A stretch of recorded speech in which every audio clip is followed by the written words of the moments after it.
આજે હું વાત કરીશ ભૂમિ આંબળા એટલે કે હજાર દાણિયા વિશે। મિત્રો તમે આ વનસ્પતિને ઓળખો છો?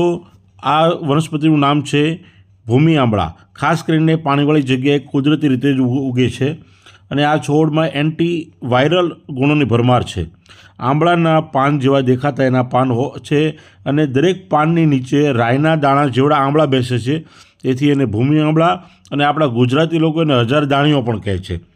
પેશાબની સમસ્યા, એનિમિયા, રક્તપિત્ત અને અસ્થમા જેવા રોગોને પણ મટાડી શકાય છે અને આ ઉપરાંત ભૂમિ આંબળા બળતરા વિરોધી, દુખાવામાં રાહત આપનાર, એન્ટીફંગલ અને એન્ટીવાયરલ ગુણો ધરાવે છે।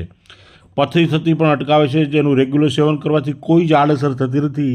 આ છોડના ફળનો ઉપયોગ સામાન્ય રીતે રક્તસ્રાવ અથવા તો ડાયરિયામાં થાય છે અને એ ઉપરાંત chyawanprash, face lotion, hair oil, dye, toothpaste સહિત અનેક સ્વાસ્થ્યવર્ધક અને સૌંદર્ય પ્રસાધનો બનાવવામાં પણ આનો ઉપયોગ કરવામાં આવે છે।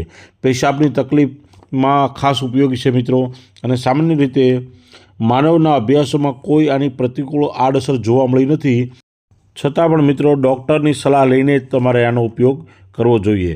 મિત્રો આના અનેક ઘણા ફાયદાઓ છે। બ્લડ પ્રેશર કંટ્રોલ કરે છે, ડાયાબિટીસમાં પણ ફાયદાકારક છે, સ્વાદમાં તુરો અને કડવો હોય છે અને આને એમને ચાવીને પણ ખાઈ શકાય છે, એનો ઉકાળો કરીને પણ પી શકાય છે। આ છોડની લંબાઈ 7 થી 10 ઇંચ જેટલી હોય છે અને આ પૂરેપૂરો છોડ મૂળ સાથે મિક્સરમાં ગ્રાઇન્ડ કરીને અથવા ખરલમાં લડીને તેનો જ્યુસ બનાવી પણ પી શકાય છે। મિત્રો આ અનેક રીતે ખાઈ શકો છો। મેં અનેક રીતે આનું સેવન કરેલું છે, ખૂબ જ ફાયદાકારક છે, તમે પણ ટ્રાય